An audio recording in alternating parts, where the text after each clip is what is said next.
What's up, beautiful people? It's your homegirl, Miss Shameless, all up in Toronto. I am so sorry I haven't uploaded for the longest time.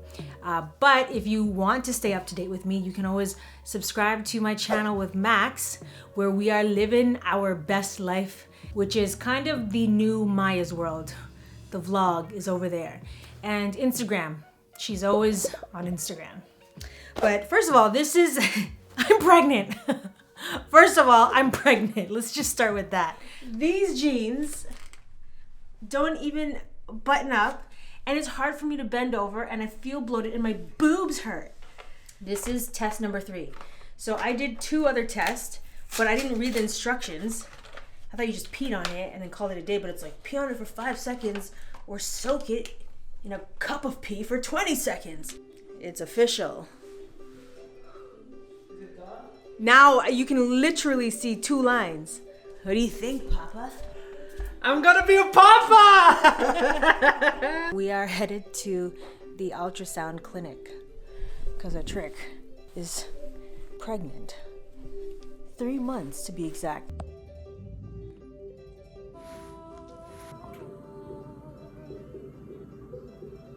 Look at this little adorable cutie pie! There! So cute! And it was like sucking its thumb. It was waving. It was like literally like doing, it was kicking. Like I thought I could see it kicking against the doctor because she was like pressing hard, and he was like, Get out of here. Who knew? This is actually from my friend Amanda. Thank you. I was like, girl, give me hand-me-downs. I don't need no baby registry. I just need hand-me-downs. Because they grow so fast that I think it's such a waste to have a whole bunch of new stuff. Like they're gonna be out of that in a few more months. And this is just some of the, this is so cute. I just wanted to share. I love me a hand-me-down. Like this cute little 2-piece sweatshirt with a hat, or 3-piece. This was actually a gift, new to the crew. Thank you, Amanda. They're just so cute. And then Bambi, oh my God, my cousin Bambi gave me a whole bunch of towels and wipes and even puree container to make food, baby food. Because did you see that article that came out with the baby food companies with all that arsenic? What the heck? Look at these little jeggings. Like, what? Cute. And then my ultimate favorite, like little denim overalls. I think that's like the fun part of being a parent, is just like dressing your children up. Like, what the heck's wrong with us? Life has been so much. I don't even know where to start. That's a lot of why I can't even address, but this is pretty big. And I know for a lot of you boos who have been riding with me for many years, this is a moment to celebrate. So thank you so much for celebrating with me, for giving me so much love and support, especially on Instagram. So many tears have been shed, and I'm not gonna cry, but I'm I'm so grateful. Each and every day I'm grateful. I cannot stop thanking God for this beautiful life I'm living despite what is happening. I do know at 38 going on 39, I'm gonna be 39 when I give birth. I have been through a whole lot, and I can only say this: every setback is a setup. Don't ever think of it as it's a woe is me and that's that. Like, this is part of your journey. And it's so funny because when I was going through one of the hardest times in my life in New York, despite my tears, despite my heartbreak, I was like, I know, God, that you have something lined up for me. And being in this position now, pregnant for the very first time ever, with not just anyone, with the most, I can't even believe that God gifted me with such a beautiful human being, so much emotional intelligence, just so much love. And I'm so grateful that we were able to not just create in the creative fields, but to create this new life together. And so I'm so grateful. Thank you, Max. Where are you? He's over there editing our video. But yeah, so I guess to answer your questions, I have some questions that I answered on that channel, so I don't want to get into too many details. A lot of 20-something-year-olds think that life is done when you're 20 and you're supposed to have it all figured out by 30. And I'm just here to say, said who? Who has a blueprint for how this life is supposed to be lived? All I know is my 20s were all about thinking I knew it all, and towards the end, it's just started to unravel. Girl, you ain't know nothing. And come 30s were for me to rebuild and restructure. And now that I'm heading into my 40s, I realize how much life I have left ahead of me. I have so much life. And so it really is, now what? What do you want to create from where you are? Like, where do you see your life going in the next 60 years? Like, there's just so much life ahead of me. And I'm realizing that now I have a little shameless boo that I am going to be holding in a few more months. So that is, I'm gonna be a mom, like a legitimate mom, not a fur baby mom, but an actual mom. And that's gonna be very, very fascinating and funny and interesting.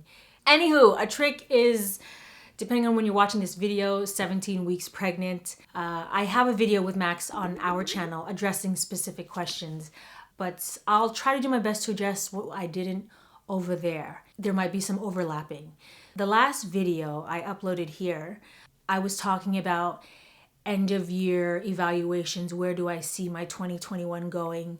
And I actually cut out a little excerpt, which was Max and I on New Year's Eve were talking about moving forward and planning to expand our tribe to including little ones.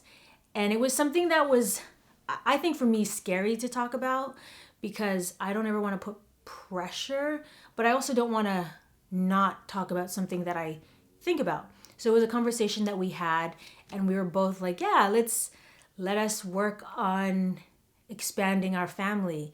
Little did we know we were already pregnant, which is so ridiculous that we were planning. And had I known, I wouldn't have done some of the things I did.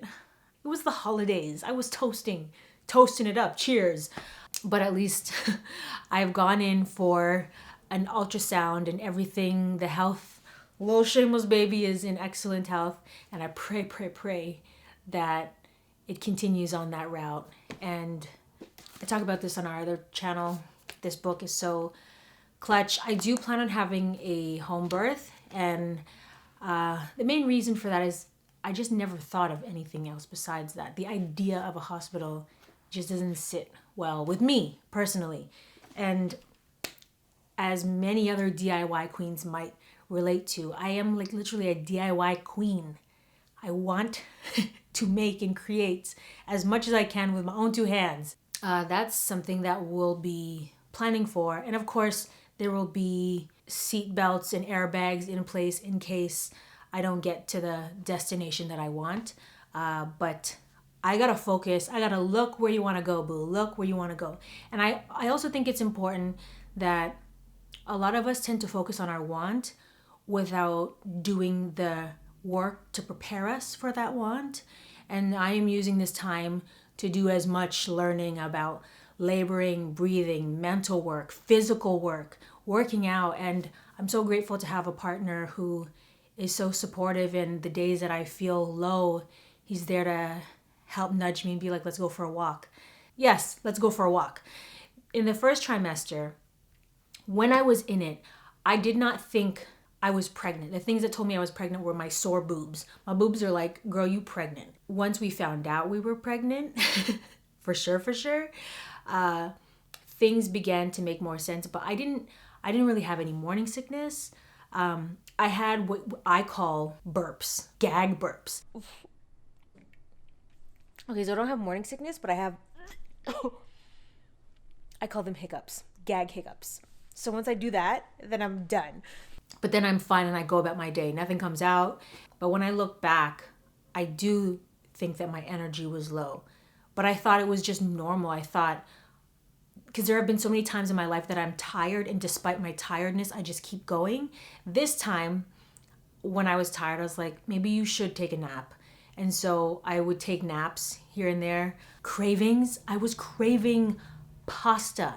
Now, if anyone knows me, knows that I am not in Italian food, pasta, bread, pizza, none of that. Pizza, exception. I don't like bread. I don't like pasta. I hate pasta. And I was craving pasta. Actually, Max pointed out I was craving pasta in Mexico. And I was like, no, I wasn't. I was craving it before I was pregnant. But then we're like, oh, no. You were already pregnant and you were craving pasta. I think that's it. It was just pasta and bread. Pasta and bread I was craving. So a lot of my size came from bloating. It looked like I was, months pregnant, but it was really just gas. And now that I've kind of slowed down on the pasta, I'm getting my physique back, which can be scary because I'm like, where did my baby go? Did I eat my baby? Like, where did he or she go? And now I'm in my second trimester, and now I'm energetic. And I don't know if it's because it's also spring, but now I can go outside and work out and wake up early and just not have a problem. Before I was, and I couldn't see it at the time, but when I look back on it, I think, girl, you was sleeping in. You was taking naps. But those are the biggest changes. But I would say, like, it's been easy. And I was talking to my mom. I was like, how was your pregnancy with me and my brother? And she was like, it was chill. She had cravings, but she didn't have any morning sickness. And I asked her about her delivery. And she did say that she went to the hospital, but she did not like that they would not let her walk around because she was in labor, but that doesn't mean you have to lie in bed and just wait around. So she wanted to walk. So she went for a walk, and the hospital staff had to like bring her back because they are not designed or set up for that. And so she had expressed to me that she only wished that she had gone for a walk, and she wished that they didn't push an epidural on her because she didn't want one. And those are the things that she didn't have access to. With my brother, she said that she gave birth like as soon as she like walked in. So it's kind of reassuring to me knowing that, okay, so you need to walk, which I think I might need to walk. And thankfully I have a forest and a huge property to walk around on. And I think I can do this, guys. I think I can. I have a pretty high threshold for pain. And again, it's not so much about thinking and hoping, but also like preparing. So I'm doing my best to prepare my body by working out. Max has been so great in making sure I'm on top of my eating regimen and like giving me like steams broccoli. He's so cute. He like steams broccoli for me in the morning and has my vitamins ready. I've been on multi prenatal vitamin. And the funny thing is, I bought that, not prenatal, but I bought a woman's vitamin before I knew I was pregnant. And then when I found out I was pregnant, I bought a prenatal vitamin. But when I looked at the content, it was literally the exact same. If anything, the woman's multivitamin was more. So I was like, girl, your body knew you was pregnant before you did. Go figure. Oh, what else? Let me see. I actually asked on Instagram, what questions do you have? So let me pull it up. Oh, did you need any fertility help? I did not. In my family, the average age of having kids is late 30s, early 40s. Like my cousin had her second child at 42.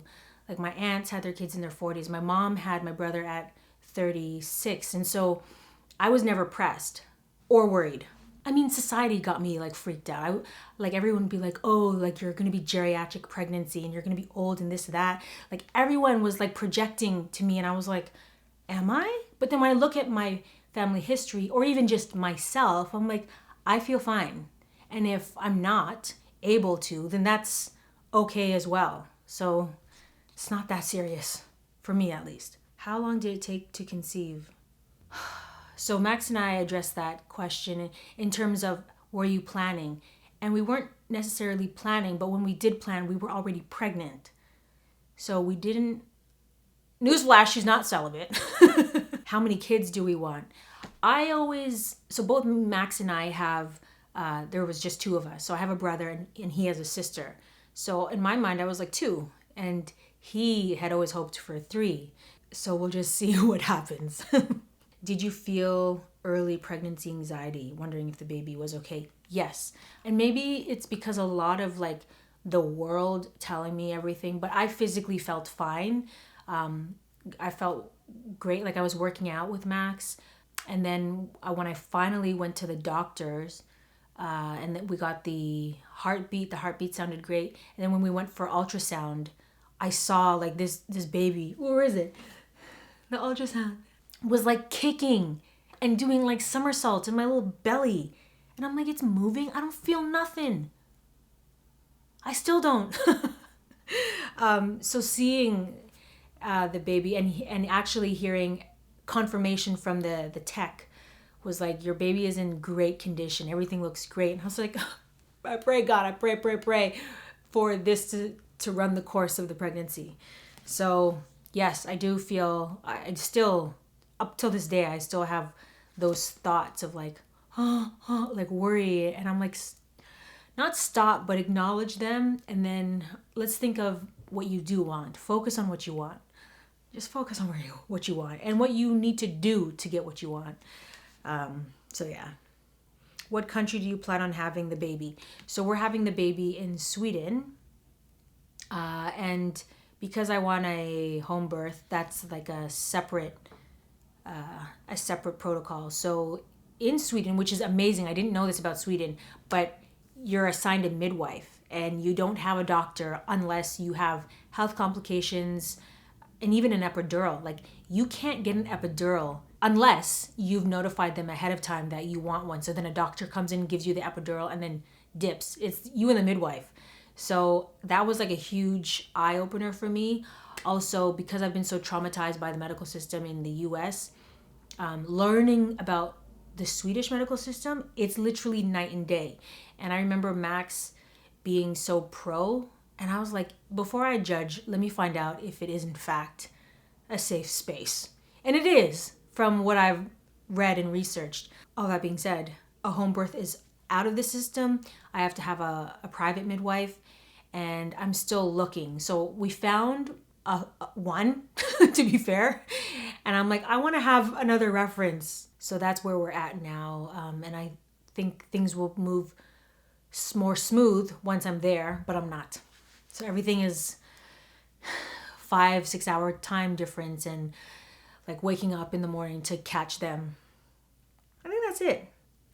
What I will say is the biggest game changer for me is I've always prided myself on being a strong individual. I feel stronger now. And honestly, books like this are empowering, like learning and unlearning what the female body is capable of doing. I feel with a lot of Hollywood films, movies, shows, even the news, they paint pregnancy as an experience that is traumatic and painful and awful. And that's just one side of the spectrum. There's a whole other world that I didn't even know existed where it doesn't have to be that. It could be euphoric. It can be calm. And it's not on your back. It can be on all fours. It can be squatting. It could be standing. It could be so many creative things, but what they portray. And I'm just like, we can do that? I didn't know. And can we? I can do that? So I feel very inspired and motivated by what I can potentially do. In other words, read this book. Thank you so much for tuning in. Make sure you subscribe and turn your notifications on for Max and Maya Living. Make sure you follow me on Instagram. I'm way more consistent and present over there. And thank you for all of you who have been with me through this journey. You know that life is beautiful. It's colorful. And all things are relative. So you can't have the light without the dark. You can't have your yin without your yang. So thank you so much for sharing this journey with me. And you know what I would love? If you have baby names, let me know in the comments below. Baby names, tips, books, resources, let me know in the comments below. And until next time, do you, be you, and stay true. Be shameless.